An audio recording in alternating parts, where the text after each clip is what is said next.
গেছে, এই একটা সরলরেখা চলে গেছে, এই একটা সরলরেখা চলে গেছে। এখন এদের মাঝখানে এই যে কোণটা, এটা কিন্তু আমাদের সূক্ষ্মকোণ। সূক্ষ্মকোণ। আবার একইভাবে এই সাইডে দেখো, এখানে একটা স্থূলকোণ তৈরি হয়েছে। দেখি কোণ তৈরি হয়েছে, একটা স্থূলকোণ তৈরি হয়েছে। তো আমাদের এই সূত্রের উদ্দেশ্য মূলত হলো যে দুইটা সরলরেখা এবং তাদের মধ্যবর্তী যে কোণটা, সেটা কিভাবে নির্ণয় করতে হবে। শুরুর দিকে আমরা একেবারে কুয়েট 2004-5 সালে আসা একটা প্রশ্ন সলভ করবো। আমরা শুরু থেকে একবার রিক্যাপ করবো। শুরু থেকে হবে tan θ1, কারণ কি x অক্ষের ধনাত্মক দিকের সাথে যে কোণ উৎপন্ন করে তার ট্যানজেন্ট বলা হয় সরলরেখার ঢাল। এইভাবে মূলত তুমি যে কোনো দুইটা সরলরেখার অন্তর্ভুক্ত কোণ বা মধ্যবর্তী কোণ নির্ণয় করতে পারবা। আমরা শুরু থেকে ক্লাস 9-10 এটা কোনো একটা সূত্র দেখেছো, mx + c। এটা হলো সরলরেখার আদর্শ একটা সমীকরণ। তো এই সমীকরণে যে mটা আছে সেটা কি বলতো, সেটা হলো ঢাল। এখানে দেখো x এর সহগ হিসেবে আছে হাফ। x এর সহগ হিসেবে হাফ থাকার অর্থ হচ্ছে দ্বিতীয় সরলরেখার ঢাল হলো হাফ। তো আমরা এটাই মূলত আমাদের একটা সরলরেখার দুইটি সরলরেখার মধ্যে যদি খেয়াল করে দেখাই যে এই কোণটা, অর্থাৎ এই কোণটা এবং এই কোণটা, এই দুটা কোণ মিলে কি তৈরি হয়েছে? দুটা কোণ মিলে কিন্তু θ2 তৈরি হয়েছে। তো এক নম্বর সরলরেখার ঢাল বলতে আমরা মূলত বুঝবো যে এটা কতটা ঢালু। এটা কি একেবারে মাটিতে শুয়ে পড়ছে নাকি অনেকটা খাড়া? এটা আমরা ধরো, এটা হচ্ছে আমাদের y অক্ষ আর এইটা ধরো আমাদের x অক্ষ। আচ্ছা, তোমরা একটু খেয়াল করে দেখো। তোমরা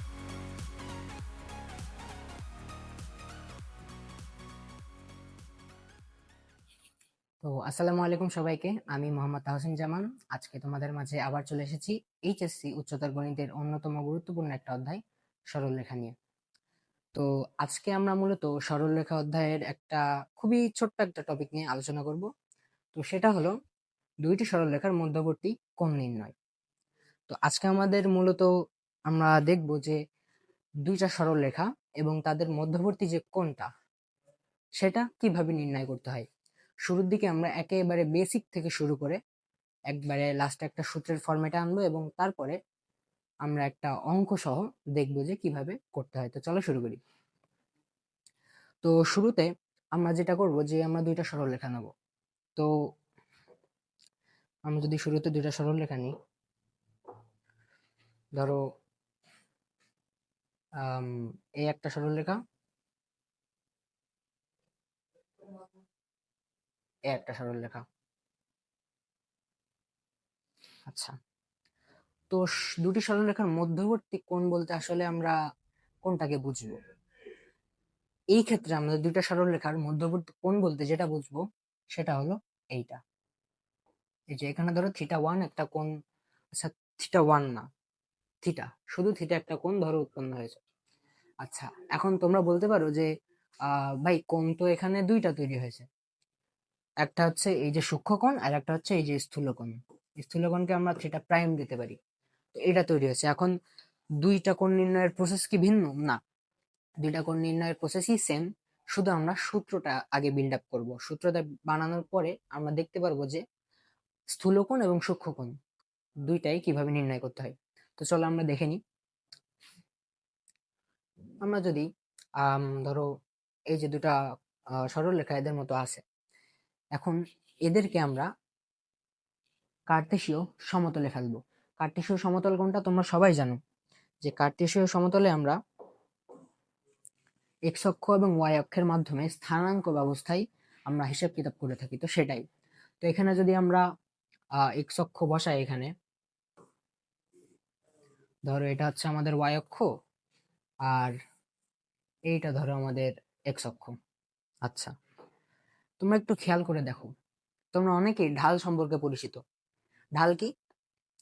যে কোন একটি সরল রেখা এক্স অক্ষের ধনাত্মক দিকের সাথে, এক্স অক্ষের যে এটা হচ্ছে এক্স অক্ষের ধনাত্মক দিক, এটা এক্স অক্ষের ধনাত্মক দিক, এটা এক্স অক্ষের ঋণাত্মক দিক। তো কোন সরল রেখা এক্স অক্ষের ধনাত্মক দিকের সাথে, এই যে ধনাত্মক দিকের সাথে যে কোণ উৎপন্ন করবে তার ট্যানজেন্টকে মূলত তার ঢাল বলা হয়ে থাকে। এর অর্থ কি? যে এইটা মনে করো 1 নম্বর রেখা, এখানে আমরা দিলাম 1 নম্বর, এবং এটা আমাদের 2 নম্বর সরল রেখা। তো 1 নম্বর সরল রেখার ঢাল বলতে আমরা মূলত বুঝবো যে এটা কতটা ঢালু। এটা কি একেবারে মাটিতে শুয়ে পড়েছে নাকি অনেকটা খাড়া, এটা আমরা বোঝার চেষ্টা করব। তো এখানে আমরা দেখতে পাচ্ছি যে এটা এইভাবে চলে গেছে, অর্থাৎ এক্স অক্ষের যে ধনাত্মক দিক আছে সেটার সাথে θ1 কোণ উৎপন্ন করেছে, আমরা ধরে নিলাম θ1। একইভাবে যে 2 নম্বর সরল রেখাটা আছে সেটাও তাহলে এইভাবে করে θ2 কোণ উৎপন্ন করেছে। এখন তোমরা খেয়াল করে দেখো আমাদের শুরু থেকেই উদ্দেশ্য কি ছিল। আমাদের উদ্দেশ্য মূলত ছিল যে এই যে দুইটা সরলরেখা, এই দুইটা সরলরেখার এই কোণটা আমরা বের করবো। এটা ধরো আমরা থিটা ধরলাম। আচ্ছা, এটাকে আমরা এখানে না দিয়ে এটা মনে করো থিটা, আমরা থিটা বের করব। এখন তুমি একটু খেয়াল করে দেখো, একটু খেয়াল করে তাকাই যে এই কোণটা, অর্থাৎ এই কোণটা এবং এই কোণটা, এই দুইটা কোণ মিলে কি তৈরি হয়েছে? দুইটা কোণ মিলে কিন্তু থিটা টু তৈরি হয়েছে। কিভাবে? ভালো করে খেয়াল করে দেখো। এটা হচ্ছে থিটা ওয়ান, এই যে এটা হচ্ছে থিটা ওয়ান, এই যে থিটা ওয়ান এটা, আর এটা হচ্ছে থিটা টু। দেখো তো এই দুটোকে, এই যে দুটোকে যদি আমরা চিন্তা করি, এই দুটো কি? এই দুটো কিন্তু থিটা টু কে নির্দেশ করে। অর্থাৎ এখান থেকে আমরা লিখতে পারি, এখান থেকে আমরা কি লিখতে পারি যে থিটা টু সমান সমান থিটা প্লাস থিটা ওয়ান, এটা আমরা লিখতে পারি। আচ্ছা, এখানে তাহলে এইটুকু আমরা বুঝলাম যে এখানে আমাদের যে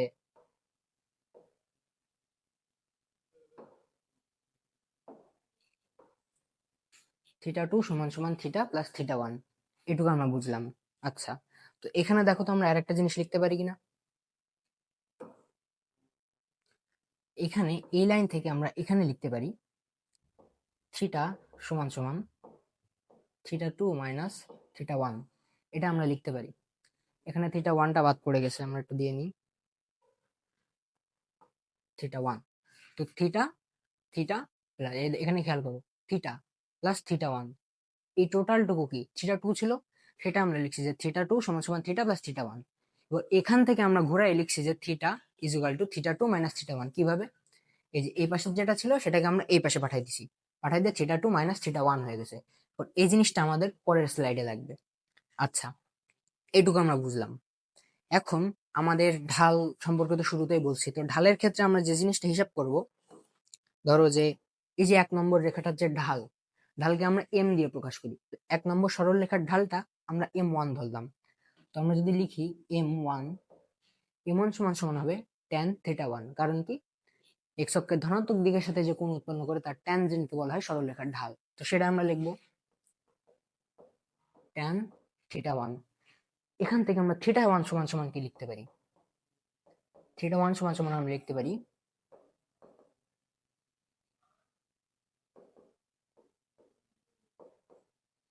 ট্যান ইনভার্স এম ওয়ান। এটা হচ্ছে স্বাভাবিক ত্রিকোণমিতি, ট্যান ইনভার্স এম ওয়ান। তাহলে তোমরা বলো তো এবার থিটা টু সমান সমান কি হবে? থিটা টু সমান সমান হবে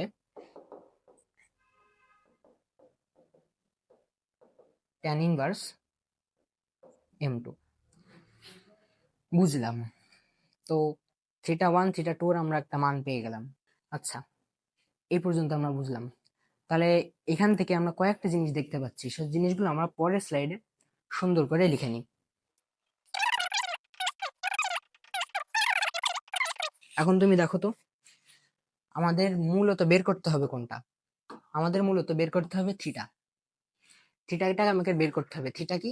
থিটা হলো যে দুটো সরলরেখার মধ্যবর্তী যে কোণটা উৎপন্ন হয়েছিল সেটা। এই যে আমরা বের করবো এই যে থিটা, এই অ্যাঙ্গেলটা, এই যে এখানকার এই অ্যাঙ্গেলটা আমরা বের করব। তো এই অ্যাঙ্গেলটার মান কত ছিল? অ্যাঙ্গেলটার মান ছিল থিটা। তো থিটা কই? এই দেখো থিটা।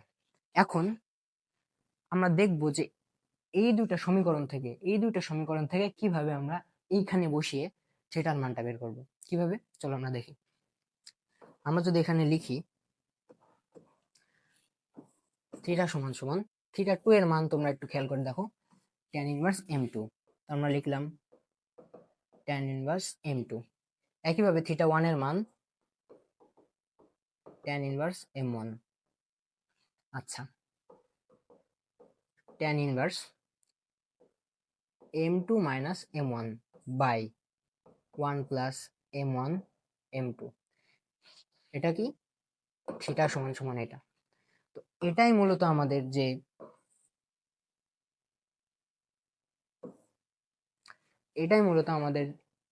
একটা দুইটি সরলরেখার মধ্যবর্তী কোণ নির্ণয়ের সূত্র।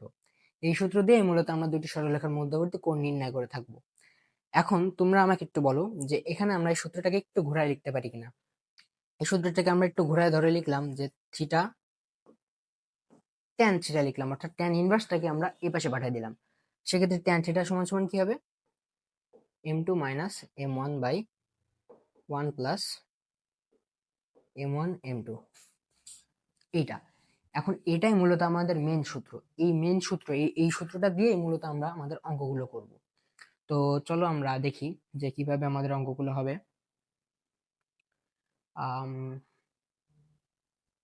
আমরা যদি যাই, আমাদের সূত্রটা আমরা পেলাম। এখন সূত্রটা পাওয়ার পরেও এখানে কিছু জটিল বিষয় হিসাব কিতাব থেকে যায়, যে আমরা মূলত আমাদের সূত্রটা কি পেয়েছি। সূত্রটা পেয়েছি যে tan থিটা সমান সমান m2 minus m1 by 1 plus m1 m2। এটা কিন্তু আমাদের মূল সূত্র। কিন্তু অনেক সময় দেখা যাবে এই সূত্র দিয়ে তোমার অঙ্ক ঠিকঠাক মিলছে না। না মেলার কারণ কি, এখানে ত্রিকোণমিতির কার্টেসীয় স্থানাঙ্ক ব্যবস্থার কিছু জটিল হিসেব কিতাব আছে, যেগুলো যদি আমি এখন দেখাতে চাই ভিডিও বড় হয়ে যাবে।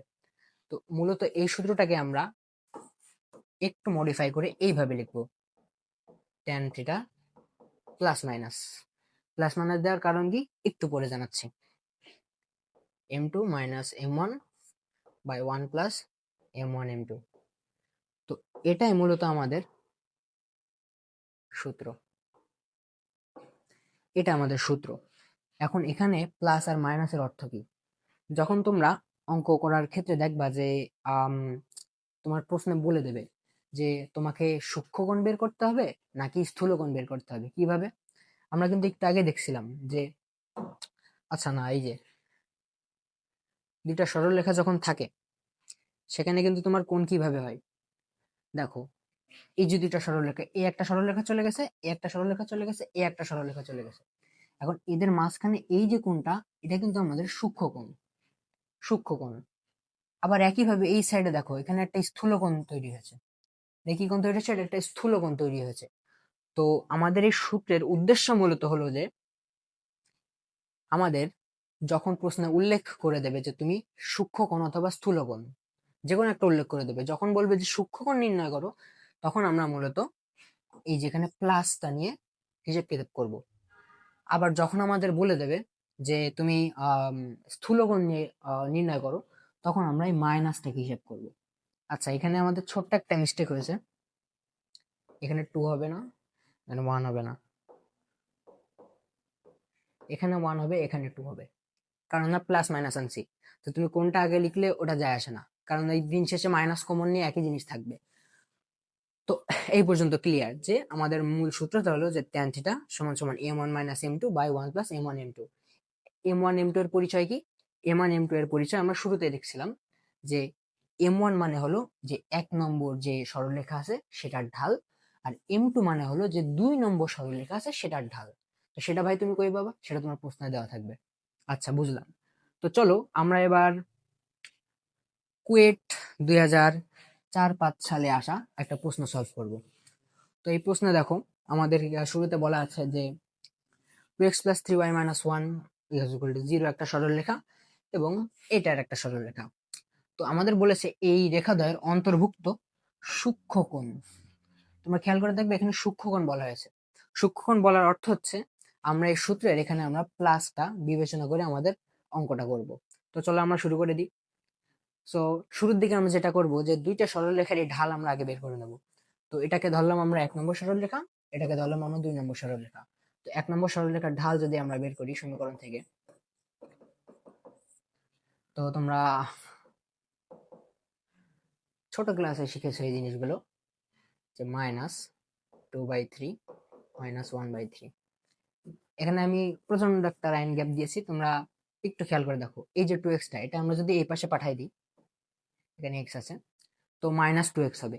এবং এই 3টাকে যদি আমরা নিচে পাঠাই দিই, তাহলে মূলত এই জিনিসটা হচ্ছে। আর এখানে তো এটা হইল, এর আমাদের লাগবে না।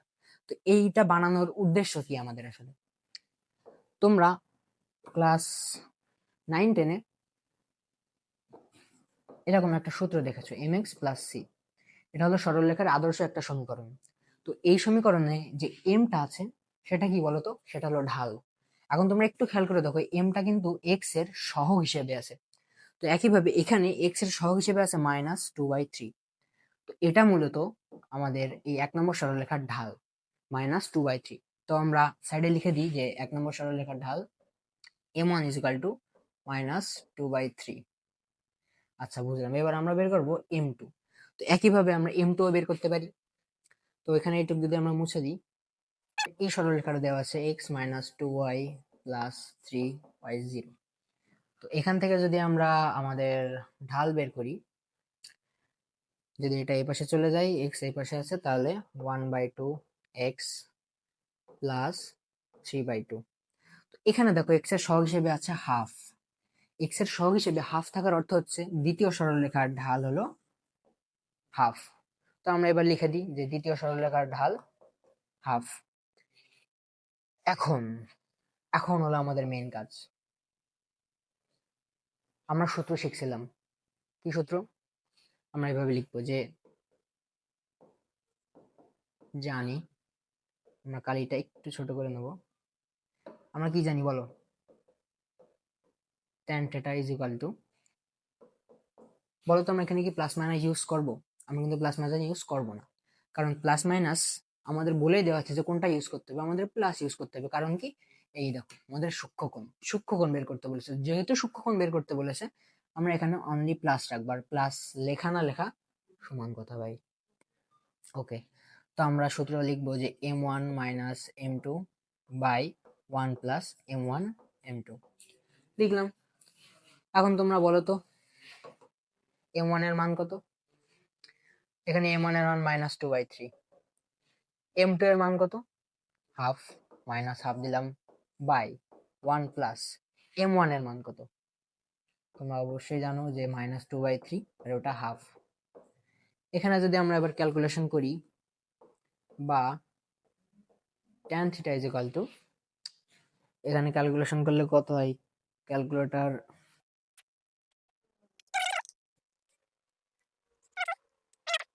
আসে -7/4। আচ্ছা, তো এখান থেকে আমরা থিটার মানটা বের করার ক্ষেত্রে আমরা জানি থিটা = tan ইনভার্স। আমরা এটা লিখতে পারি -7/4। অতএব থিটা = tan ইনভার্স -7/4। দেখো, আমাদের উত্তরটা আসছে মাইনাস এত ডিগ্রি। আচ্ছা, বলো তো মাইনাস এত ডিগ্রি আসলো কেন? কোথায় আমরা ভুল করছি? আমরা এখানে সম্ভবত ঢালাইয়ের কোথাও ভুল করছি, বাট থিটার মানটা বের করার প্রসেস হলো এটা। তো এইভাবে মূলত তুমি যে কোনো দুইটা সরলরেখার অন্তর্ভুক্ত কোণ বা মধ্যবর্তী কোণ নির্ণয় করতে পারবা। আমরা শুরু থেকে একবার রিক্যাপ করব। শুরু থেকে যদি আমরা রিক্যাপ করি, আমরা এখানে দুইটা সরলরেখা আমাদের দেওয়া ছিল, একটা হলো 2 নম্বর সরলরেখা এবং 1 নম্বর সরলরেখা। আমাদের বলছে যে সূক্ষ্মকোণটা বের করতে। তো আমরা এখানে জানি যে এই যে এইটুকু আর এইটুকু মিলে টোটালটুকু মিলে কিন্তু থিটা 2 হয়েছিল। সেখান থেকে আমরা এটা লিখছিলাম। এখান থেকে এবার আমরা লিখছিলাম যে theta minus theta equal to theta 2 minus theta, এটা আমরা লিখছিলাম। এবং এরপরে আমরা এখান থেকে থিটা মানে মান জানি, থিটা 2 এর মান জানি, এবং এই সমীকরণটা জানি। এখান থেকে আমরা ডাইরেক্ট বানাইছিলাম এই সূত্রটা। আবার এই সূত্রটা থেকে মডিফাই করে লিখছিলাম আমরা এই সূত্রটা। এরপরে মূলত আমরা এখান থেকে আমাদের একটু বুঝাইছি যে কি কি। এরপরে আমাদের আসছে প্রশ্নটা। এই প্রশ্নটার ক্ষেত্রে আমরা সর্বপ্রথম যে কাজটা করেছি যে এই সরলরেখাটার একটা ঢাল নির্ণয় করেছি, এবং তারপর এই সরলরেখাটার ঢাল নির্ণয় করেছি, এবং দুইটা ঢাল আমরা m1 m2 দিয়ে সূচিত করেছি। সূচিত করার পরে আমাদের যে সূত্র আছে যথানিয়ম সূত্রে ফেলাইছি, ফলানোর পরে মান বসাইছি, মান বসে হিসাব করে আমাদের যেটা আনসার সেটা। তো এটাই মূলত আমাদের এখানে অ্যান্সার। তো এই ছিল মূলত আজকের ক্লাস। যারা এতক্ষণ দেখেছো তাদের সবাইকে ধন্যবাদ। আর ভবিষ্যতে এরকম নিত্য নতুন আরো ভিডিও পেতে তাস ইনভার্সকে ফলো করে পাশে থাকো। সবাইকে ধন্যবাদ। আসসালামু আলাইকুম।